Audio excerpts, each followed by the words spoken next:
बिस्मिल्लाहिर्रहमानिर्रहीम। मैं जी मोहम्मद सरफराज इस ਵੇਲੇ ਸ਼ਾਹਕੋਟ ਡਿਸਟ੍ਰਿਕਟ ਨਨਕਾਣਾ ਸਾਹਿਬ ਦੇ ਵਿੱਚ ਹਕੀਮ ਮੁਹੰਮਦ ਖਾਲਦ ਸਾਹਿਬ ਜਿਹੜੇ ਉਹਨਾਂ ਦੇ ਮਤਲਬ ਤੇ ਮੌਜੂਦ ਹਨ। ਹਜਾਮਾਂ ਦੇ ਇਹ ਮਾਹਰ ਹੈ, ਹਰ ਚੀਜ਼ ਦੀ ਜਿੱਦਤ ਆਈ ਜਾਂਦੀ। ਇਸੇ ਤਰ੍ਹਾਂ ਇਹ ਵੀ ਆ ਗਈ। ਪਹਿਲਾਂ ਕਹਿੰਦੇ ਹੁੰਦੇ ਸੀ ਸਿੰਗੀਆਂ ਲਾਉਣਾ, ਕਿਉਂ ਜੀ ਸਿੰਗੀਆਂ ਇਸੇ ਤਰ੍ਹਾਂ ਨੂੰ ਕਹਿੰਦੇ ਸੀ ਜੀ। ਹਾਂਜੀ, ਇਹ ਹਜਾਮਾਂ ਕਰਦੇ ਜੀ। ਇਹ ਕਿਸ ਮਰਜ਼ ਦਾ ਇਲਾਜ ਕਰਨ ਲੱਗੇ ਜੀ ਤੁਸੀਂ? ਇਹਦਾ ਜਿਹੜਾ ਜਿਸਮ ਵਿੱਚ ਫੁੱਲਾ ਹੈ ਇਹ ਸੁਦਾਵੀ ਮਾਦਾ ਸੁਦਾਵੀ ਮਾਦਾ ਜੀ ਜਿਸਮ ਦੇ ਵਿੱਚ ਇਹ ਜਿਹੜੇ ਦਾਣੇ ਹਾਂਜੀ ਉਹਦੀ ਇਹ ਉਸ ਤੋਂ ਬਾਅਦ ਚਿਹਰੇ ਉੱਤੇ ਵੀ ਚਲੇ ਗਏ। ਇਹ ਦਾਣੇ ਹੋਏ ਆ ਇਸ ਬਰਖੁਰਦਾਰ ਦੇ ਔਰ ਇਹਨਾਂ ਦੇ ਚਿਹਰੇ ਤੇ ਵੀ ਹੈ। ਉਹਦੇ ਤੋਂ ਪਹਿਲੇ ਲਗਾ ਰਹੇ ਇਹਦਾ ਇਲਾਜ ਹੈ, ਸਬਸ਼ਨ ਕੀਤੀ ਜਾਏ ਪੂਰੀ ਕੋਸ਼ਿਸ਼। ਠੀਕ ਹੈ। ਇਹ ਜੀ ਸਿੰਗੀਆਂ ਲਗਾਉਣਾ ਜਿਹੜਾ ਤਿਬਵੇ ਨਬਵੀ ਹੈ, नबी पाक सल्लल्लाहु अलैहि वसल्लम नाल भी मनसूबा आपने भी लवाइया सी जी। आप बल्कि अल्लाह के रसूल सल्लल्लाहु अलैहि वसल्लम जो मिराज शरीफ ते गए हाँ जी, आप सल्लल्लाहु अलैहि वसल्लम फरमाया कि जिस फरिश्तियां दी जमात उपर गुजर होया उन्होंने या रसूलुल्लाह सल्लल्लाहु अलैहि वसल्लम अपनी उम्मत नूं हजामे दा रिवाज पाओ। यानी मिराज शरीफ ते फरिश्तियां ने ये गल कही कि अपनी उम्मत नूं हजामे दा रिवाज पाओ और लगा के भी दिखाया और प्रैक्टिकली दस्या जी। ਇਹ ਤੁਸੀਂ ਦੇਖੋ ਜੀ, ਇਹ ਕੱਪ ਜਿਹਾ ਲਗਾਉਂਦੇ ਆ ਤੇ ਨਾਲ ਹੀ ਜਿਹੜਾ ਨਾ ਮਾਤ ਉੱਤੇ ਨੂੰ ਹੋ ਜਾਂਦਾ। ਇਹ ਕਿਹੜੀ ਕਿਹੜੀ ਮਰਜ਼ ਦਾ ਇਲਾਜ ਹੋ ਜਾਂਦਾ ਜੀ? कि सब तो लग के पैरों तक हर मर्ज का इलाज है। ਇਹਦੇ ਵਿੱਚ ਜੀ ਕਹਿੰਦੇ ਹਰ ਮਰਜ਼ ਦਾ ਇਲਾਜ ਆ ਔਰ ਹਕੀਮ ਖਾਲਦ ਸਾਹਿਬ ਜਿਹੜੇ ਨਾ ਜੀ ਇਹ ਕਰਦੇ ਆ ਇਲਾਜ ਸ਼ਾਹਕੋਟ। ਤੇ ਸ਼ਾਹਕੋਟ ਕਿਹੜੀ ਜਗ੍ਹਾ ਜੀ ਤੁਹਾਡਾ ਮਤਲਬ? बिलाल टाउन शाहपुर। ਬਲਾਲ ਟਾਊਨ ਸ਼ਾਹਕੋਟ। ਹਕੀਮ ਸਾਹਿਬ ਦਾ ਜਿਹੜਾ ਟੈਲੀਫੋਨ ਨੰਬਰ ਆ ਉਹ ਡਿਸਕ੍ਰਿਪਸ਼ਨ ਦੇ ਵਿੱਚ ਦੇ ਦਿੱਤਾ ਜਾਏਗਾ। ਵੈਸੇ ਵੀ बोल लेने बोलोगे जी? 0321 0321 75 75 37 37 120। 120।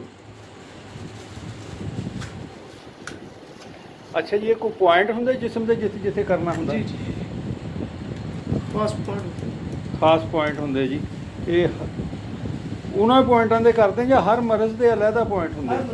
हर मरज़ दे अलहदा पॉइंट। ये भी एक अलहदा यूनिवर्सिटी है, अलहदा कॉलेज है, अलहदा ही इलम है।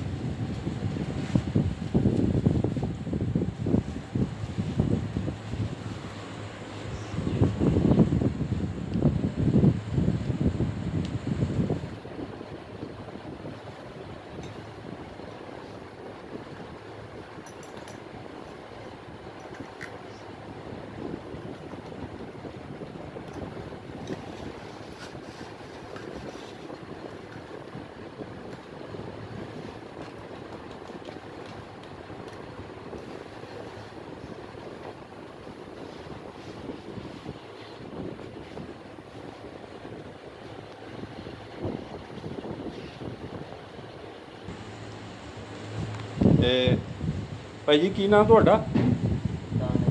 ਦਾਨਿਸ਼ ਸਾਹਿਬ ਪਹਿਲੇ ਵੀ ਕਦੀ ਕਰਾਇਆ?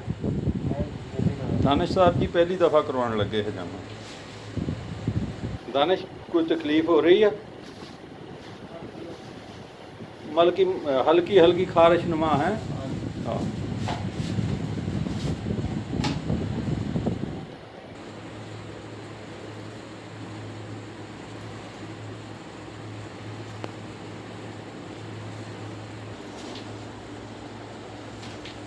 ਇਹ ਨਾਲ ਜੀ ਕਲੀਨਿਕ ਦੇ ਉੱਤੇ ਜ਼ਿੰਦਗੀ ਗੁਜ਼ਾਰਨ ਦੇ ਸਿਹਤਮੰਦ ਅਸੂਲ ਜਿਹੜੇ ਆ ਉਹ ਵੀ ਦੱਸੇ। ਕਹਿੰਦੇ ਜੀ ਸਿਰਫ ਜ਼ਰੂਰਤ ਦੇ ਵੇਲੇ ਦੁਆ ਇਸਤੇਮਾਲ ਕਰਨੀ ਚਾਹੀਦੀ ਆ। शिकम में खाना मौजूद हो तो हरगज़ ना खाएं। खाने के 40 मिनट बाद खाने के बाद 40 कदम चलो।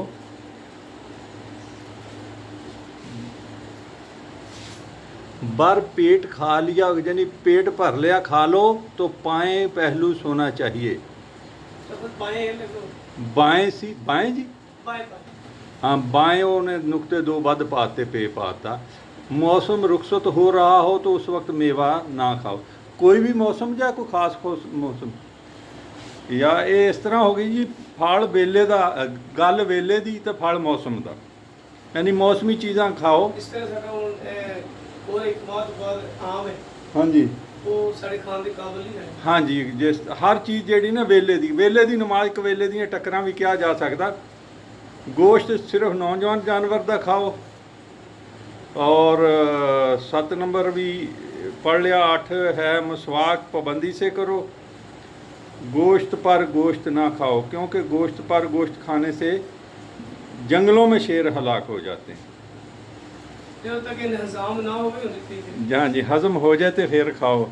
या दूसरे लफ्ज़ों ਦੇ ਵਿੱਚ नबी पाक सल्लल्लाहु अलैहि वसल्लम ने फरमाया कि मियाना रवि इख्तियार करो। ਲਓ ਜੀ, ਇਹ ਕੰਮ ਹੋ ਗਿਆ ਸ਼ੁਰੂ। ਹੁਣ ਉਹਨਾਂ ਨੂੰ ਉਤਾਰਨ ਦਾ। ਇਹ ਕੱਪ, ਇਹਨਾਂ ਨੂੰ ਹੁਣ ਕਪਿੰਗ ਕਹਿੰਦੇ ਜੀ। ਕਪਿੰਗ ਪਹਿਲਾ ਸੈਸ਼ਨ ਹੋ ਗਿਆ ਮੁਕੰਮਲ ਜੀ। देखो नेचुरली तो फुल्ला ज़्यादा है, हाँ जी, उधर ज़्यादा है। हाँ जी, हाँ जी, वो कलर बदल गया जी। ऐसे ही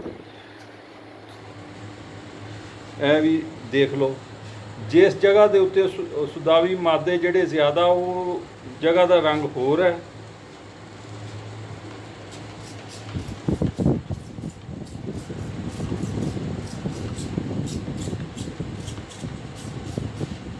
स्प्लाइस कर रहे हैं ताकि कट लगे। हाँ जी, स्प्लाइस हो रहा है ਅੱਛਾ, ताकि कट लगे। ਠੀਕ ਹੈ, ਸਟਰਲਾਈਜ਼ ਕਰ ਦਿੱਤਾ ਜੀ।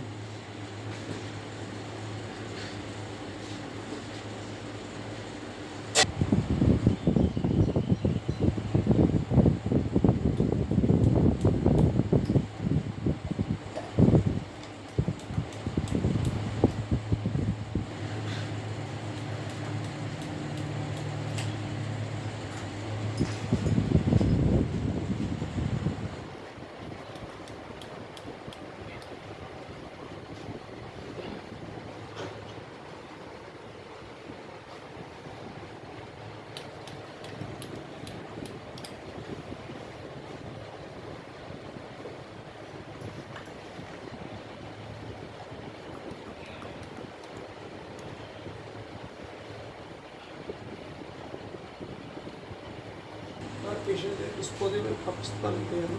हाँ जी, हर पेशेंट ਦੇ ਜੀ। डिस्पोजेबल कप ਕੱਪ ਜਿਹੜੇ ਡਿਸਪੋਜ਼ੇਬਲ ਹੁੰਦੇ ਆ, ਜਿਹੜੇ ਇਸਤੇਮਾਲ ਕਰ ਲਏ ਸੱਟ ਦੇਣੇ ਹੈ। कप हाँ जी ਹਾਂਜੀ, ਹੁਣ ਜੀ ਹਰ ਚੀਜ਼ ਜਦੀਦ ਹੋ ਗਈ। ਪਸ਼ਮੇ ਲਗਾਉਣਾ ਵੀ ਇਹਨੂੰ ਕਹਿੰਦੇ ਆ। पछले लगाना चाहिए। ਹਾਂਜੀ, पछले लगाना, ਅੱਛਾ, ਇਹ ਪਸ਼ਮੇ ਲਗਾਉਣਾ। सीए लगाना, पजामा, कपिंग थ्रो। ਕਪਿੰਗ ਥੈਰੇਪੀ, ਹਜਾਮਾ, ਸਿੰਗੀਆਂ, ਪਸ਼ਨੇ ਲਗਾਉਣਾ, ਸਿੰਗੀਆਂ ਲਗਾਉਣਾ, ਇਹ ਸਭ ਇਸੇ ਚੀਜ਼ ਦਾ ਨਾਮ ਹੈ। ਬੜਾ ਜੀ ਇਹਨਾਂ ਦੇ ਕੋਲ ਜਦੀਦ ਸਮਾਨ। ਇਹ ਕੱਪ ਜਿਹੜੇ ਆ ਹਰ ਮਰੀਜ਼ ਦੇ ਅਲੱਗ-ਅਲੱਗ ਹੁੰਦੇ ਆ। ਔਰ ਹਫਜ਼ਾਨ ਸਿਹਤ ਦੇ ਅਸੂਲਾਂ 'ਤੇ ਕੰਮ ਆਪਣਾ ਤਵੱਜੋ ਪੂਰੀ ਦਿੰਦੇ ਆ।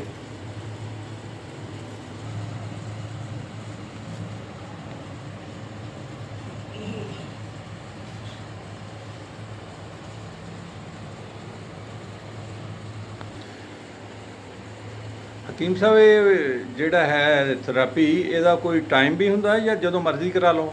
ਇਹ ਜਦੋਂ ਮਰਜ਼ੀ ਕਰਵਾਇਆ ਜਾ ਸਕਦਾ ਵਾ, ਲੇਕਿਨ ਇਹਦੇ ਬਾਰੇ ਨਾ ਅੱਲਾਹ ਦੇ रसूल सल्लल्लाहु अलैहि वसल्लम ने फरमाया, जैसे चाँद की 17, 19, 21 तारीख को जमा कराया, उसने मुकम्मल शिफा पाई। 17, 19 की इस्लामी तारीख, 19 और 21, हाँ जी, ਇਹ 3 ਦਿਨ ਜਿਹੜੇ ਅਹਿਮ ਆ। अहम, जो कि आज 19 है। ਅੱਜ 19 ਹੈ। तो ठीक इसके है, अलावा किसी दिन भी कराया जा सकता है। ठीक है। तो लेकिन इस तरह के केस बहुत ज़्यादा आ रहे हैं आजकल। तो ये हमारी फास्ट फूड है, हाँ जी, उसका और बोतलें वगैरह पीते लोग हैं, हाँ जी, ये इनकी वजह से ये प्रॉब्लम आ रही है। अच्छा और जी। बहुत से केस आ रहे हैं। जो बच्चे फास्ट फूड इस्तेमाल करते हैं। हमारे 18 साल से 25 साल 30 साल तक ज़्यादा है। हाँ जी, सादा खुराक खाओ, सादा ज़िंदगी गुजारो जी जी। ते चंगा रहोगे।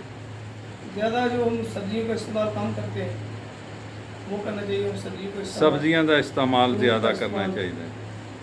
फ्रूट का इस्तेमाल करना चाहिए, हकीम साहब फरमाते हैं। ये दानिश साहब ਜਿਹੜੇ ਆ ਨਾ ਬੋਤਲਾਂ ਪੀਂਦੇ ਹੋਣੇ, 버ਗਰ ਖਾਂਦੇ ਹੋਣੇ। ਕਿਉਂ ਜੀ, ਦਾनिश ਸਾਹਿਬ ਇਸ ਤਰ੍ਹਾਂ ਹੀ ਹੋਈ ਸੀ?